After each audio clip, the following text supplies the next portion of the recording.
MeTV Alaska presents Alaska Means Business, an in-depth look at what makes Alaska business bustle, and we put a spotlight on the Alaska business people who make that happen. I'm Blake Messer for MeTV Alaska, and today we're heading to Delta Junction with Milo and Bryce Wrigley from Wrigley Farms, also Alaska Flour Company. Fellas, welcome into the show. Thank you. Thanks, Blake. Now, you probably recognize Alaska Flour Company on the store shelves of pretty much every grocery store across the state. You recognize names that you like, know, and trust, like the Great Alaska Pancake Mix, the cinnamon pancakes that Alaska Flour Company is known for, and I've recently tried the Alaska Black Gold Brownies, and they come with my full endorsement, fellas. Way to go. Congratulations on a fantastic business. Milo, first one's to you. If you had to give the elevator speech, if you had to describe Alaska Flour Company and Wrigley Farms to somebody, how would you go about that? You know, our goal with Alaska Flour Company was to help increase food security. And so my answer to that would be Alaska Flour Company is the answer to food security in Alaska. If we have more businesses like what we're doing here, manufacturing locally grown foods to make them year-round, shelf-stable, nutritious food options, then we ship in less food from outside. We improve the economy. The nutritional value of our food products are better. There's a longer shelf life. What we're doing here is the answer to the future of where our food system needs to go in Alaska. Well, Bryce, next one's to you. I'd love to learn a little bit about the history of your operation, Wrigley Farms, there in Delta Junction. But tell us about the farm before the farm. You were farming before you came to Delta Junction. Where exactly were you at? And tell us about the story on what brought you to Delta Junction. Well, I grew up in a family farm in Barley, Idaho, and my great-grandfather moved into that area. So I was third generation coming into that farm operation, and there just really wasn't any room to expand for another generation. I was the oldest of the grandkids coming in to the farm, and so I started looking around. I was reading in one of the farm journals, read about the Barley project in Delta, and it was one of those things that when you hear something sometimes and you just can't get it out of your mind. And that's the way it was with me. I thought about that for several months. I called up here, talked to a few people involved in the project, and finally decided that I needed to come and see it for myself. So in May of '83, I told my dad, hey, I think I'll run up to Alaska and see what that looks like. He rode up with me. We stayed here for about a week, went back down, and on the way back down, decided to move up. Can you give us a little bit of a picture, a window back into the past? What was Alaska farming like back in 1983 when you first got to the state? Well, the farming going on at that time was what we called conventional tillage. Because the ground recently cleared, it had roots and sticks and stuff on it, and it had to be disked up before you could really get into any other type of tillage operation. As the sticks got chopped up and rotted away over the years. And finally we got to the point where we could use no tillage, which is what we switched to in 2010. We started no-tilling and been no-tilling since then. We also started using cover crops to improve the soil.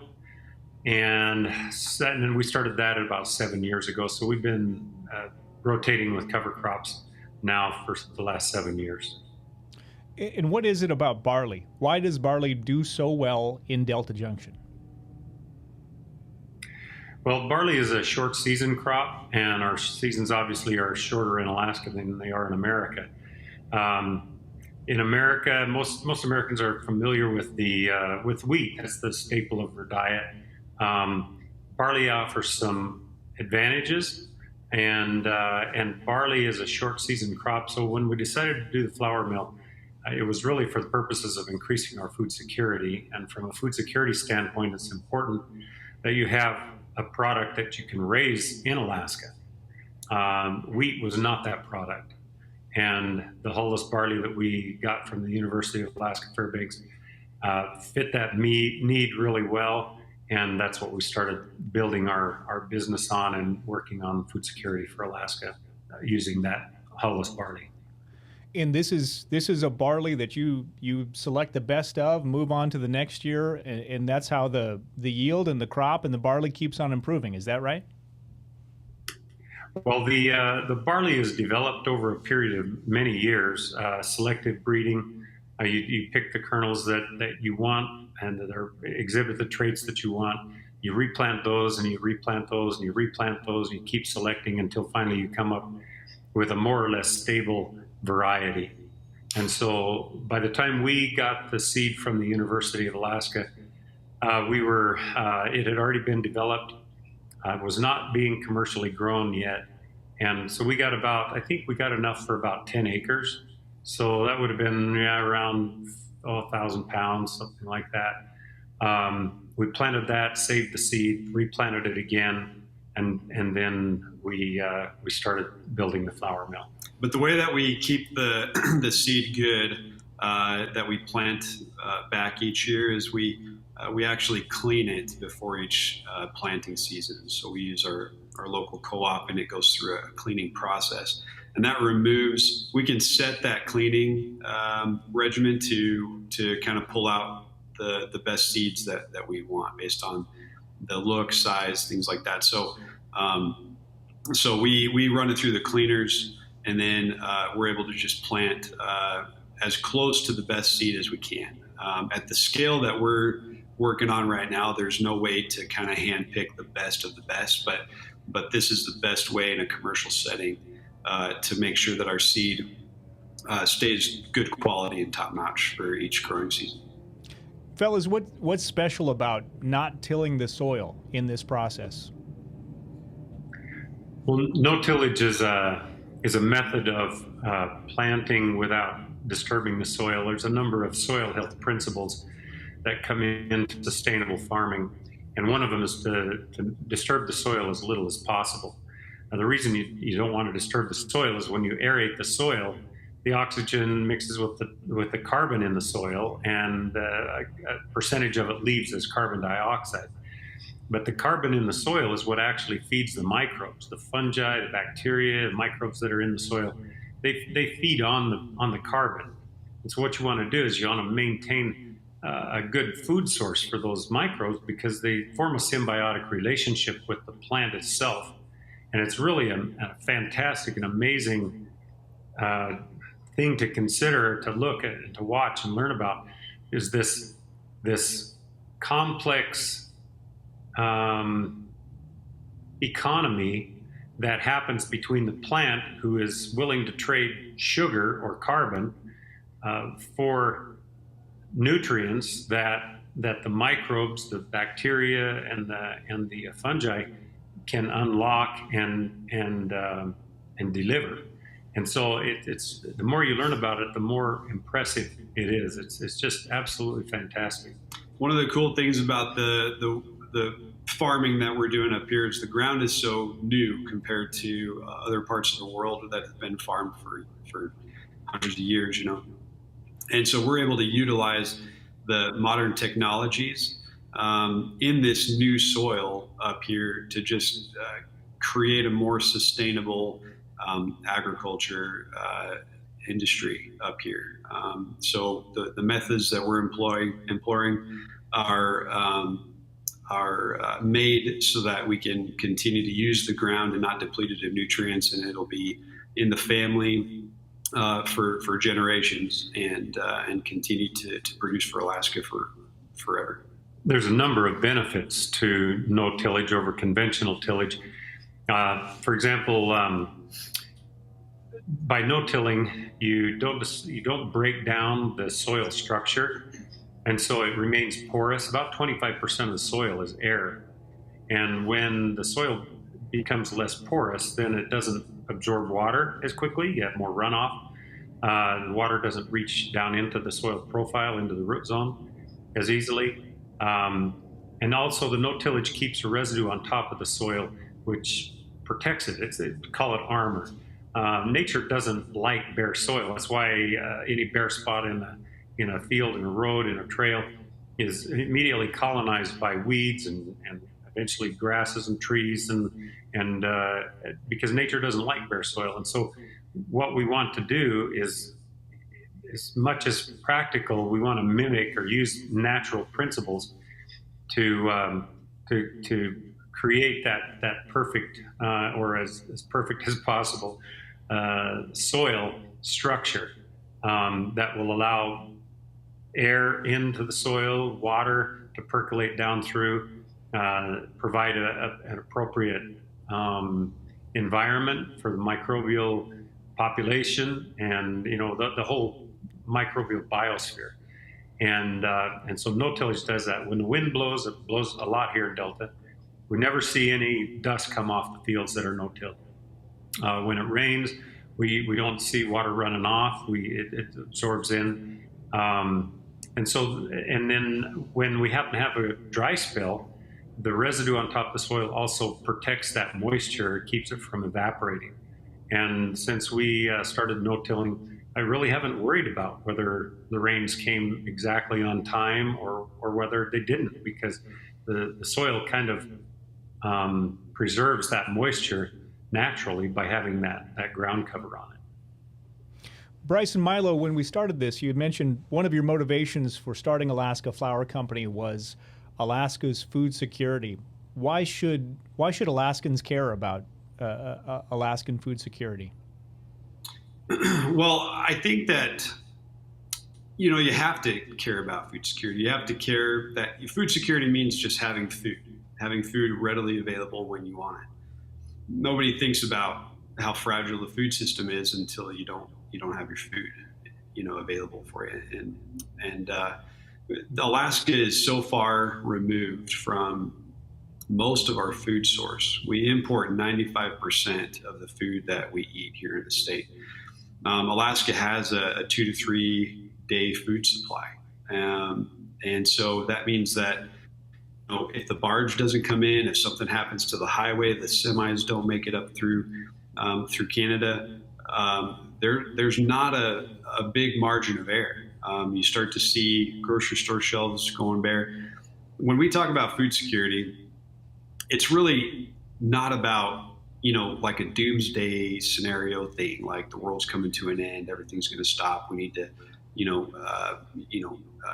grow our own food, and everybody needs to get chickens in their yard.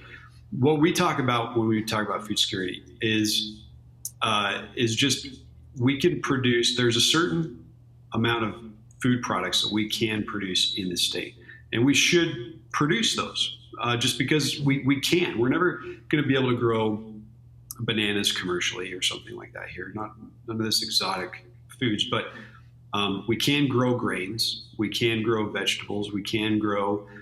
We have dairies here in Alaska. There's certain foods that we can grow, and we should grow them because when they're grown locally in Alaska, it strengthens our food supply because it shortens the supply chain.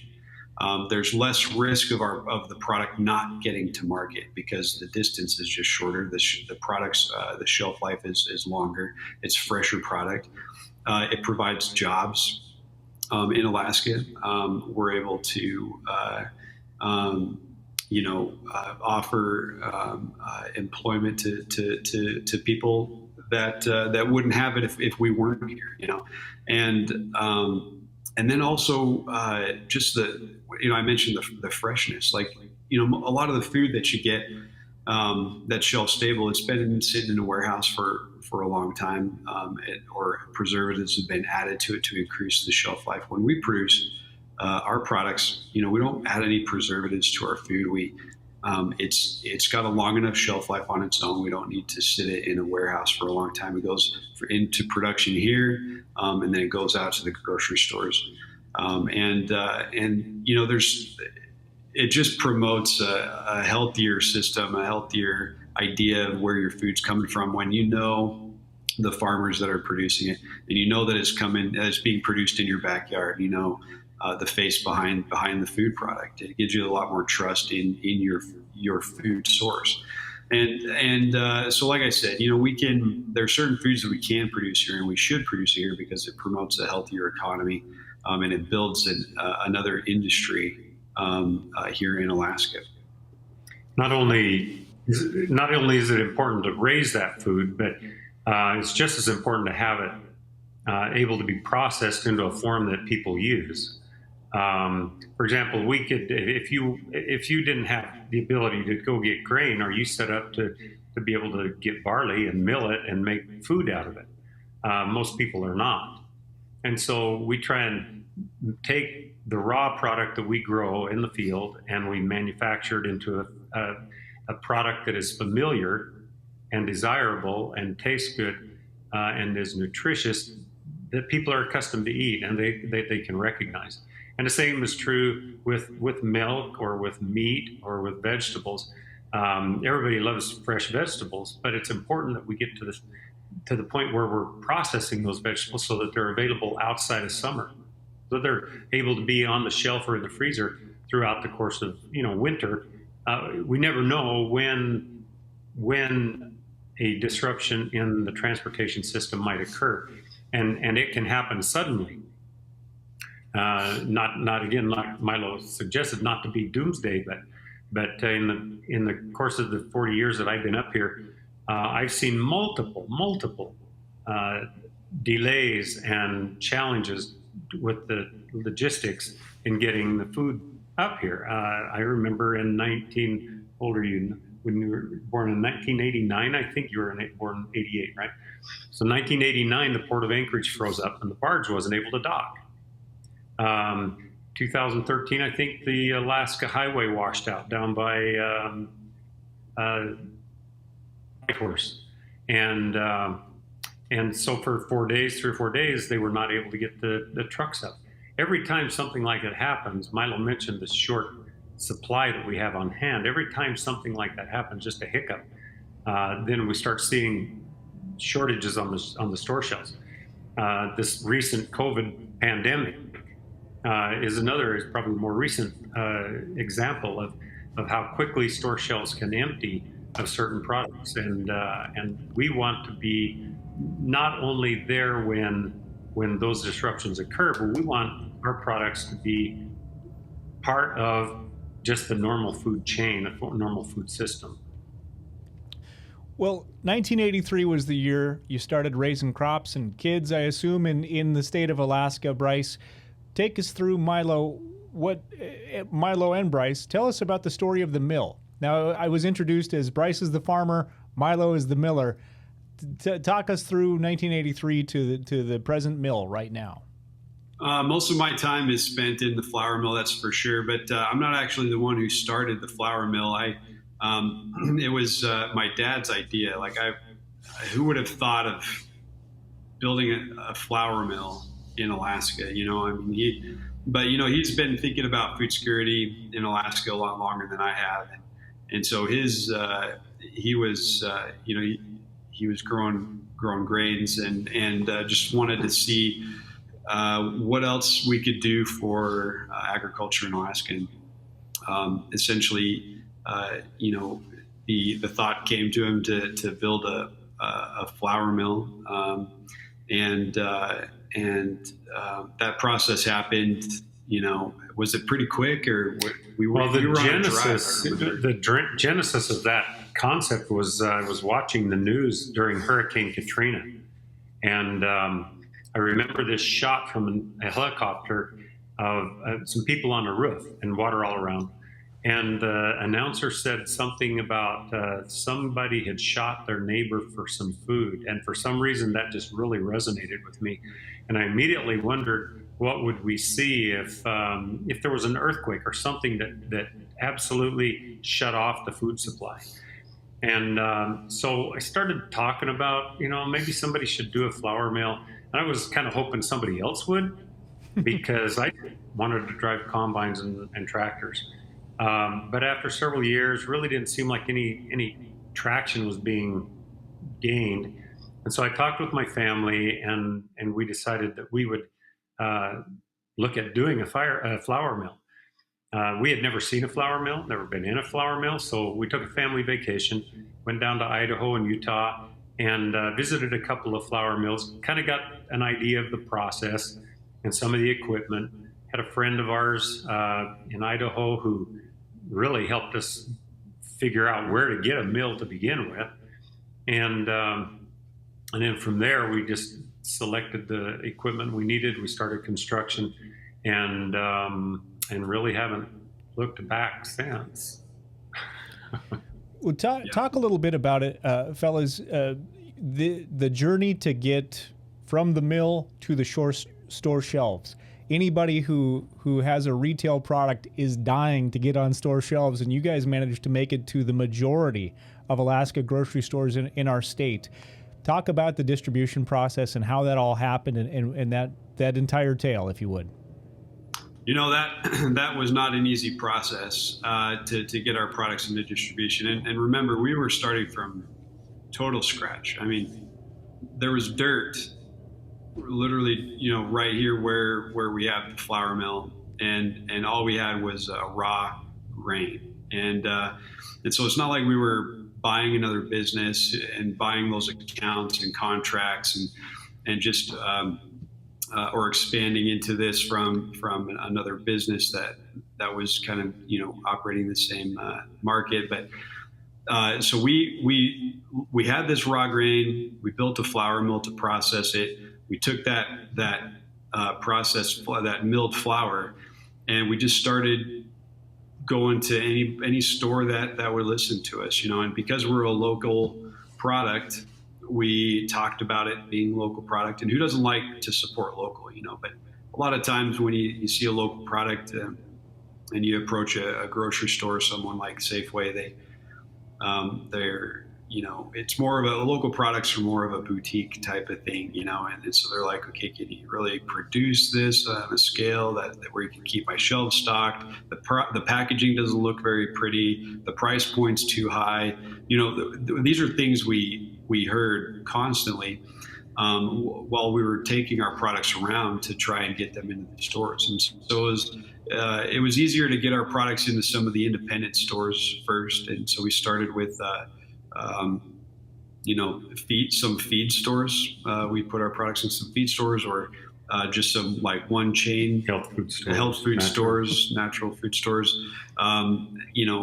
We kind of just started to get our product in there, and then we started learning about the process, the importance of pricing, the importance of what your nutritional information looks like to customers, the importance of how your packaging looks like, the size of your packaging, the importance of just reliable distribution and building a reliable logistical network to get your products to market. And so as we learn these things with our products, we learned how to compete better, and we learned what the bigger stores wanted or were looking for.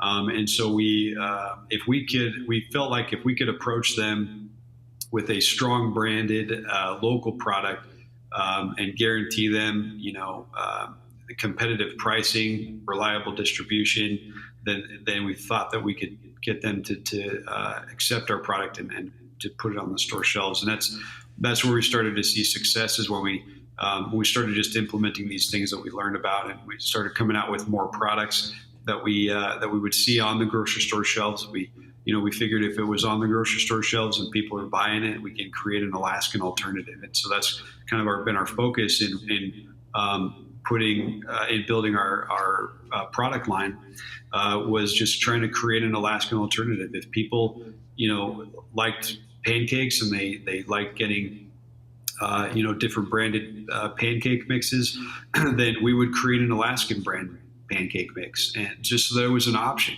We wanted to give people a local food option. And so that's when we started coming out with like brownie mixes and cookie mixes and cake mixes and stew mixes and cornbread and couscous and hot breakfast cereal. All of these products there are versions of these products that are shipped in from outside of Alaska. But you look at our brand and you look at our packaging and you know that's an Alaskan product, that's an Alaskan package. We wanted our products positioned right next to those products that are shipped from outside of Alaska, so that people knew when they were going there to reach for their their normal pancake mix, they could see our option right there, and it was convenient and accessible and competitively priced. This has been a long process to get to our company where it is. Just because it's a local product doesn't mean that people are just opening the doors for you. You have to demonstrate that you can compete in the food industry, which is highly competitive, both in retail and in food service. And so we've just implemented the things that we've learned and continue to try and scratch away at the market.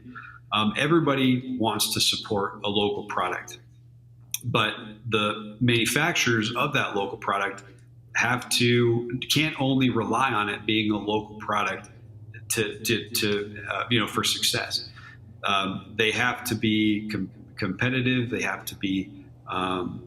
They just have to continue to focus and build that brand to actually make it compete on every level of these other nationally branded products, because people like those products. They'll buy a local product once or twice because it's local, but you want it to be a pantry item. You want it to be a household item, and so you have to just look at other ways, every which way you can continue to make your product a better quality product, better tasting product, better looking product, better nutrition-wise product, just to continue to compete any way that you can. And that's when you start to develop a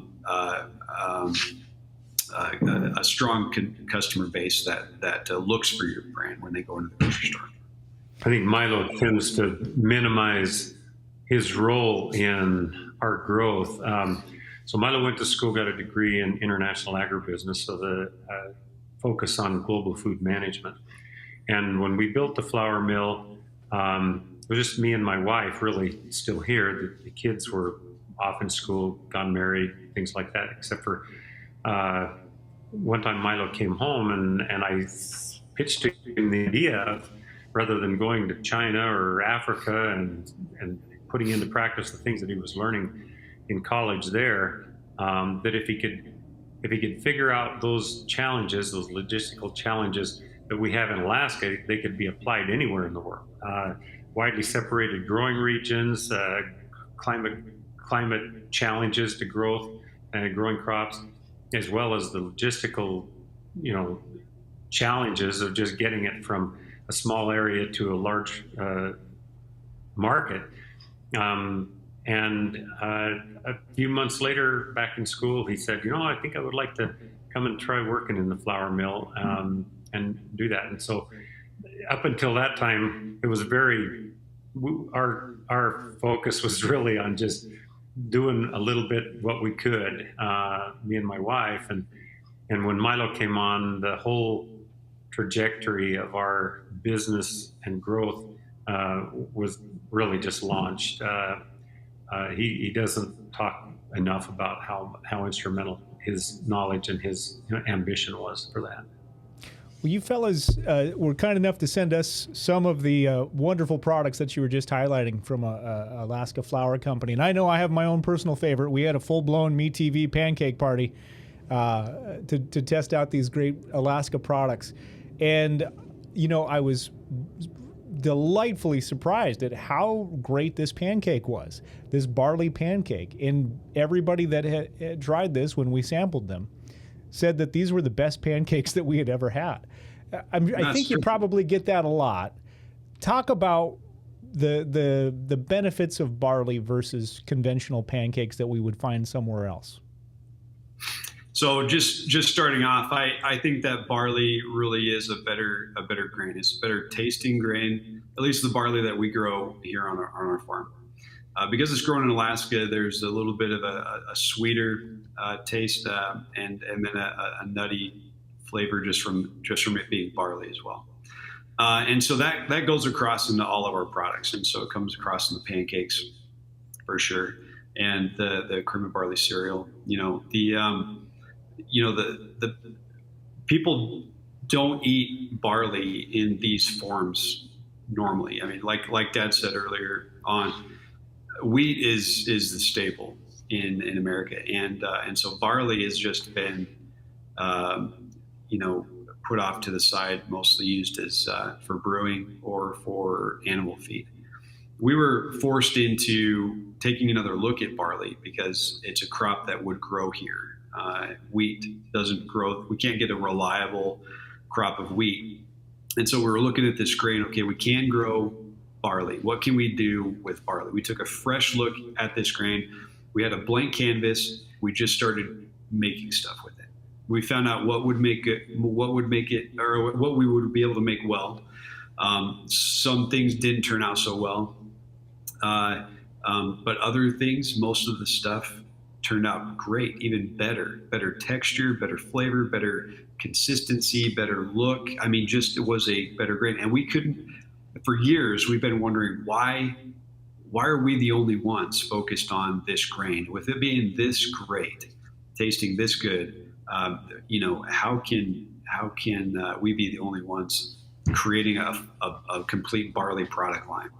And so then we got to the point where we really we developed these recipes. We really loved the way that the nutty flavor came out in the pancakes and the cookies, and the texture it gave to our brownies, and the cream of barley cereal just had natural nutty flavor, and it wasn't like cream of wheat where you had to add stuff to it to add any kind of flavor to it. It had a natural flavor, and anything you added to it just made it even better. And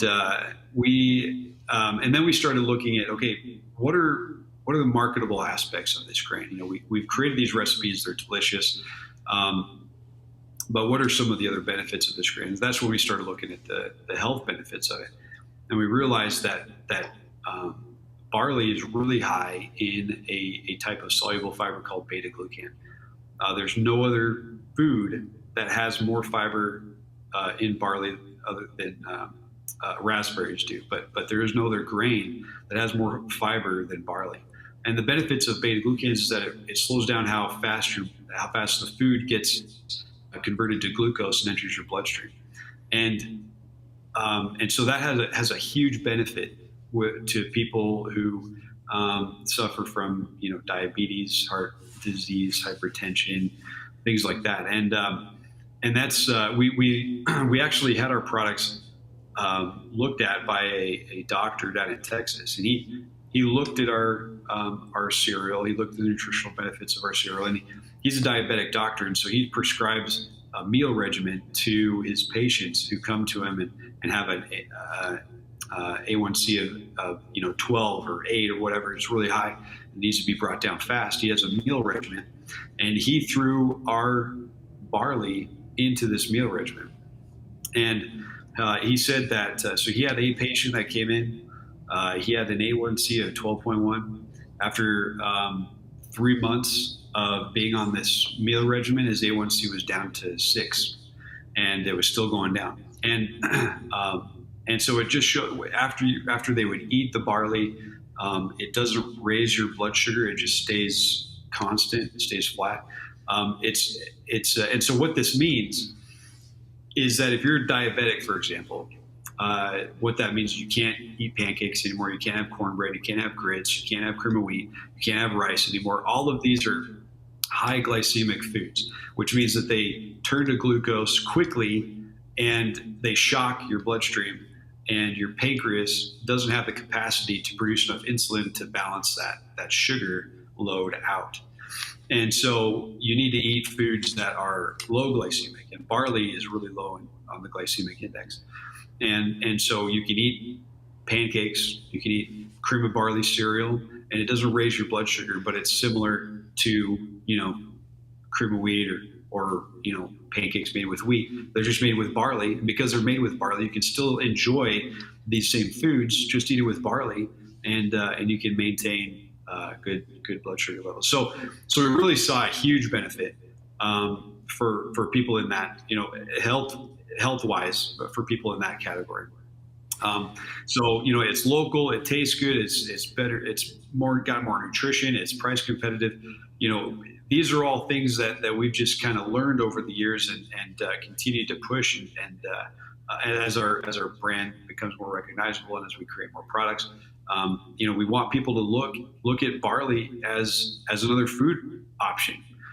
Just because we've been living off of barley for 10, 12 years now, and we love it. I mean, it's great, and we just want more people to enjoy it as well. I have a 3-part question here. Number 1, what is each of your individual favorite products from Alaska Flower Company? And number 2, what is Alaska's preferred Alaska Flower Company product? Number 3, what's the Alaska Flower Company product that Alaska needs to try that you think that the state will fall in love with? Yeah. What's your favorite? Oh man, I don't know. We like all of our products. That's why they're out. But they have to pass our taste buds first before we actually put it out there. I think that, the product of ours that me and my family eat the most is the barley couscous. We love the barley couscous just because of how versatile it is. It is just a really tasty product. We have 3 different flavors of this product. It's Tuscan, chicken and herb, and Cajun as well. And then we have the original, which you flavor yourself. But our barley couscous is not like a typical couscous. We actually take the whole grain barley and we crush it and then sift out pieces of the whole grain to be our barley couscous. So it's not a pasta. It's got a similar chewy texture to rice. You can use it just like rice in virtually all of your meals that would call for rice. And it's delicious. We've had it with stir fry. We've had it with fried rice. We've had it with curry. We've added the couscous to hamburger to kind of add some flavor and extend the hamburger out. There's so many different ways to use the couscous. It's good on its own. It's a great side. It's good in salads. It's just such a versatile grain or product. We use that probably more than anything. I love all of our products, but the couscous is definitely something we eat the most of. It's hard for me to pick a product too because they are really good. I don't really care for chocolate, but I love the brownie. And I even like the chocolate chip cookies, but I still don't like chocolate. But, the cereal is also really versatile, the cream of barley cereal. If I'm in a hurry, I can put a little bit of maple syrup on it, and it's good to go. If I have a little more time, I might make it up like grits and put some cheese and some bacon bits and then top it with a fried egg. And eat it like that. And the thing I like about it is that you eat it in the morning and you can go all day on it. It stays with you for a long time, doesn't break down fast and leave your body and leave you with a mid-morning slump. So probably the cereal. As far as a product that the flour company thinks everybody should probably try, yeah, I'd probably have to go with the couscous. It's like Milo said, it's just such a versatile thing. Anything you use rice for, you can use that for, and it's better for you. It's a low glycemic index. It just picks up every flavor that you want to mix it with. Yeah, you've got easy to follow instructions on the back of the bags. But if somebody wanted to experience Alaska Flower Company products baked to perfection, as I understand it, we've got a new bakery online in Delta Junction. Is that true? Yeah, we just so it just seems like the natural progression for us to continue to look for opportunities where we can be competitive with our local products, and we decided to expand into the bakery scene.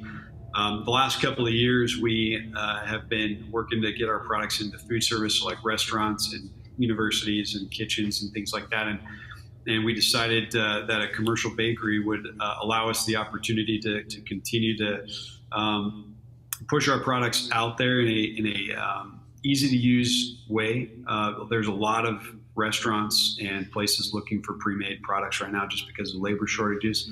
And so we didn't want our products not to be considered because they weren't already made and pre-made, and that's what a lot of people are looking for. So the bakery allows us to make make dinner rolls and sheets of brownies and cornbread and just a lot of these baking items that we pre-make here. They're made from our mixes from the mill. We just pre-make them here, and we send them off to restaurants and to lodges and places where you can go and hopefully find them on the menu. And that's what we need to do to continue to get our local products into and integrate it more with the local food system.